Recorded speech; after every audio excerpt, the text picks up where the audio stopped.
Friends, स्वागत है आपका अपने इस यूट्यूब चैनल K2 यूट्रिक्स में।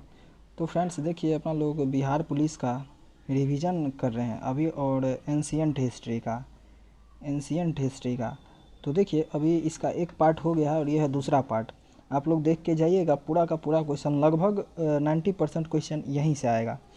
देखिएगा, देखिए, और एक पार्ट हो गया है और ये दूसरा पार्ट है। देखिए, टाइपिंग करने में बहुत हमको डिस्टर्ब हो रहा था, इसलिए क्या किए कि क्वेश्चन लिख लिए हैं और इसके बाद देखिएगा पूरा एकदम डिटेल सॉल्यूशन करेंगे। देखिए, इसका पहला क्वेश्चन है, अर्थशास्त्र के लेखक कौन है? तो इसका आंसर होगा क्या? चाणक्य। इसी का नाम था कौटिल्य, इसी को विष्णुगुप्त बोलते थे। अब देखिए, अर्थशास्त्र, ये देखिए नाम से क्या लग रहा है कि अर्थव्यवस्था का होगा, लग रहा है, लेकिन नहीं, ये अर्थव्यवस्था का नहीं है अर्थशास्त्र, यह है राजनीतिक पे है। तो इसे पूछ देगा कि कौटिल्य का अर्थशास्त्र किसके लिए प्रसिद्ध है? ये राजनीतिक के लिए प्रसिद्ध है। समझ गए? और इसमें देखिए, इसमें जानकारी क्या मिलता है? तो अर्थशास्त्र में मौर्य काल का जानकारी मिलता है।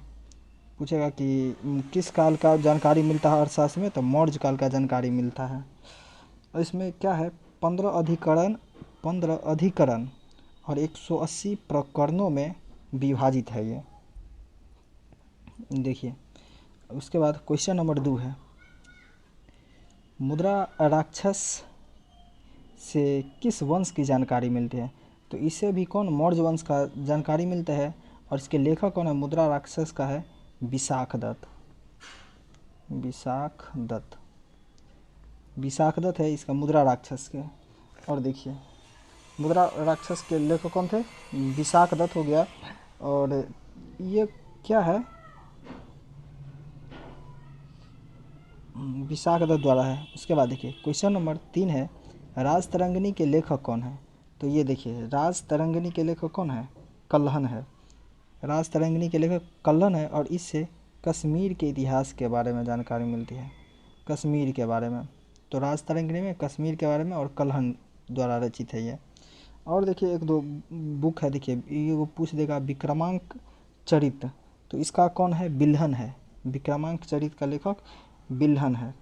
ये सब याद रखिएगा। और एक और है, कथा सरित सागर, तो इसका कौन है? सोमदेव है इसका। उसके बाद देखिए, क्वेश्चन नंबर 4 है, फाहियान किसके समय में भारत आया था? तो देखिए, फाहियान आया था किसके समय में? चंद्रगुप्त द्वितीय के समय में भारत आया था। फाहियान आया था, और ये कब आया था? तो देखिए, 399 ईस्वी में आया था। 399 ईस्वी में आया था, और 15 वर्षों तक रहा था ये, 15 वर्ष तक रहा था। और इसी ने क्या किया है? भारत की दशा का विवरण किया है फाहियान ने। और इसका एक पुस्तक है फाहियान का, यह है, देखिए बहुत कोई नहीं याद रखा, फूको की। और एक था, देखिए, ह्वेनसोंग का सीयू की है, और फूको की के किसका है? फाहियान का है। उसके बाद देखिए, और चीनी यात्री में सबसे पहले यही था जो भारत आया था, फाहियान। उसके बाद देखिए, मेगास्थनीज किसका राजदूत था? तो देखिए, ये तो सभी को मालूम होगा, मेगास्थनीज सेल्यूकस निकेटर का राजदूत था। और चंद्रगुप्त मौर्य के दरबार में भी आया था, चंद्रगुप्त मौर्य के दरबार में, या इसी को द्वितीय बोलते हैं, इसके दरबार में आया था मेगास्थनीज। और इसका एक पुस्तक है, ये बहुत फेमस है, इंडिका, इसका पुस्तक है, बहुत फेमस है। ठीक। उसके बाद देखिए, क्वेश्चन नंबर 6 है, किताबुल हिंद के लेखक कौन है? तो देखिए, किताबुल हिंद के लेखक कौन है? अलबरूनी। किताबुल हिंद, और एक और नाम है तहकीक ए हिंद। तहकीक ए हिंद, किताबुल हिंद और तहकीक ए हिंद, दोनों का लेखक कौन है? अलबरूनी। और अलबरूनी का एक नाम है, देखिए, अलबरूनी का नाम क्या है? उसको बोलते हैं अबू रिहान भी बोलते हैं, अबू रिहान, अलबरूनी का ही नाम है ये, हो गया। और देखिए, तहकीक ए हिंद का अर्थ होता है क्या? भारत का खोज, तहकीक ए हिंद का। उसके बाद देखिए खरोष्ठी लिपि कैसे लिखी जाती है? तो देखिए ये लिखा जाता है दाएं से बाएं लिखा जाता है। खरोष्ठी लिपि दाएं से बाएं लिखा जाता है, खरोष्ठी। और इसके बाद देखिए एक और अरामाइक, अरमाइक, ये दोनों क्या लिखा, दाएं से बाएं लिखा जाता है। जो कि ब्राह्मी एक लिपि होता है, ब्राह्मी, ये कहता है बाएं से दाएं लिखा जाता है, बाएं से दाएं लिखा जाता है। उसके बाद देखिए यह मत्स्य पुराण किस वंश से संबंधित है? तो देखिए आंध्र सातवाहन से ही संबंधित है। पूछेगा कि पुराणों में सबसे प्राचीन कौन है, तो यही मत्स्य पुराण सबसे प्राचीन है। और इसका कौन है? आंध्र सातवाहन है। इससे आंध्र सातवाहन है। और ये देखिए आंध्र सातवाहन हो गया, ये आंध्र सातवाहन है तो ये आंध्र प्रदेश सबका है, आंध्र प्रदेश का। और ये देखिए और एक दो क्वेश्चन पूछता है। एक तो हो गया क्या मत्स्य पुराण हो गया, एक होता है विष्णु पुराण, विष्णु पुराण। तो इससे कौन वंश? मौर्य वंश से संबंधित है, मौर्य वंश से। और एक है वायु पुराण, वायु पुराण। तो इससे क्या? गुप्त वंश का जानकारी मिलता है। उसके बाद देखिए क्वेश्चन नंबर 9 है सर्वप्रथम भारतवर्ष का नाम का उल्लेख किस अभिलेख में हुआ था? तो देखिए भारतवर्ष का नाम सबसे पहले किस में हुआ था? हाथी गुम्फा अभिलेख में।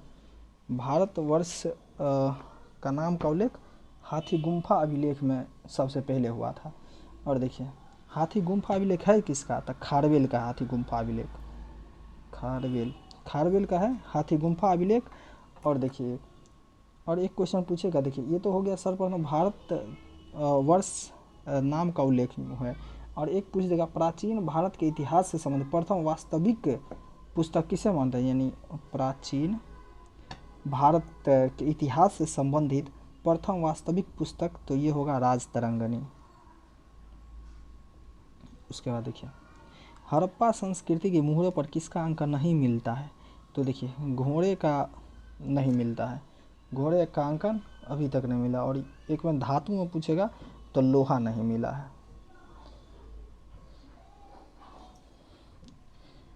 और देखिए उसके बाद है देखिए क्वेश्चन नंबर 11 गंडक का पुराना नाम क्या है? तो देखिए गंडक का पुराना नाम क्या है? सदानीरा, सदानीरा है गंडक का नाम। रावी का नाम क्या है? रावी का पुरुषनी, पुरुषनी रावी का नाम है, याद रखिए। उसके बाद देखिए अनेकांतवाद किस धर्म से संबंधित है? तो देखिए अनेकांतवाद है किस धर्म से संबंधित? जैन धर्म से संबंधित है, जैन धर्म से अनेकांतवाद है। और एक और पूछेगा स्यादवाद, स्यादवाद ये भी है जैन धर्म। अब देखिए जैन धर्म से देखिए इसका, देखिए इसका क्या है? इसका सबसे महान कौन था? महावीर स्वामी, जैन धर्म का महावीर स्वामी। उसका जन्म कब हुआ था? 540 ईसा पूर्व में, 20 यानी ईसा पूर्व होता है। उसका देखिए जन्म कहाँ हुआ था? कुंडग्राम में हुआ था, कुंडग्राम वैशाली में पड़ता है। पिता का नाम क्या था? पिता का नाम था सिद्धार्थ था। और माता का नाम क्या था? त्रिशला, जो लिच्छवी शासक की चेटक की बहन थी। और इसके महावीर के बारे में है ना, महावीर, उसके बचपन का क्या नाम था? बचपन का नाम था वर्धमान। पत्नी कौन थी? यशोदा। और पुत्री कौन थी? अनुजा प्रियदर्शनी थी। और जब उसको ज्ञान का प्राप्ति हो गया तो उसको निर्ग्रंथ, अरहत, कैबलीन या जीन बोलते थे। और वो मर कब गए? तो 468 ईसा पूर्व में, 72 वर्ष की आयु में। समझ गए? ठीक। और महावीर स्वामी से देखिए 2 जैन संगीति हुआ था। एक हुआ था 300 ईस्वी के आसपास, और एक हुआ था 500 ईसा पूर्व होगा, 300 ईसा पूर्व। और ये हुआ था 512 ईस्वी। ये हुआ था, पहला वाला हुआ था कहाँ? पाटलिपुत्र में। और दूसरा वाला कहाँ हुआ था? वल्लभी में, वल्लभी में। और देखिए पहला का कौन था अध्यक्ष? स्थूलभद्र, स्थूलभद्र था। और दूसरा का समाश्रवण या क्षमाश्रवण जो बोलिए वो था। ठीक। उसके बाद देखिए और बौद्ध धर्म के बारे में पूरा एकदम डिटेल्स बना के दिया है। अगर आप लोग नहीं देखे हैं तो सर्च करके देख लीजिएगा, और नहीं तो डिस्क्रिप्शन में लिंक दे देंगे, यहाँ से भी देख सकते हैं। और दोस्तों, अगर चैनल पर नए हैं तो चैनल को अपने दोस्तों में शेयर कर दीजिएगा और सब्सक्राइब कर दीजिएगा। देखिए, यापनीय किसका संप्रदाय था? तो देखिए, यापनीय भी देखिए जैन धर्म से संबंधित था। जैन धर्म से एक और है त्रिरत्न, जैन धर्म में भी था, बौद्ध धर्म में था। तो इसमें कौन था? सम्यक दर्शन, सम्यक ज्ञान और सम्यक आचरण था। ठीक। और जैन धर्म के प्रथम संस्थापक बोलते हैं तो किसको बोलते हैं? ऋषभ देव को बोलते हैं। अनेकांतवाद स्यादवाद तो हो गया। ठीक। उसके बाद देखिए क्वेश्चन नंबर 14 है, महावीर का निर्वाण कहाँ प्राप्त हुआ था? ये तो अभी सब कुछ बोल दिए हैं, पावापुरी में हुआ था।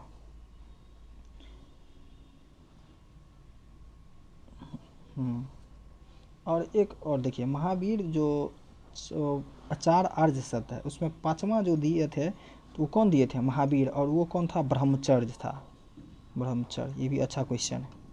उसके बाद देखिए, उसके बाद आया गौतम बुद्ध का जन्म कब हुआ था? तो देखिए, ये हुआ था 563 ईसा पूर्व में। उसका जन्म स्थान कहाँ है? लुम्बिनी है, जो अभी नेपाल में है।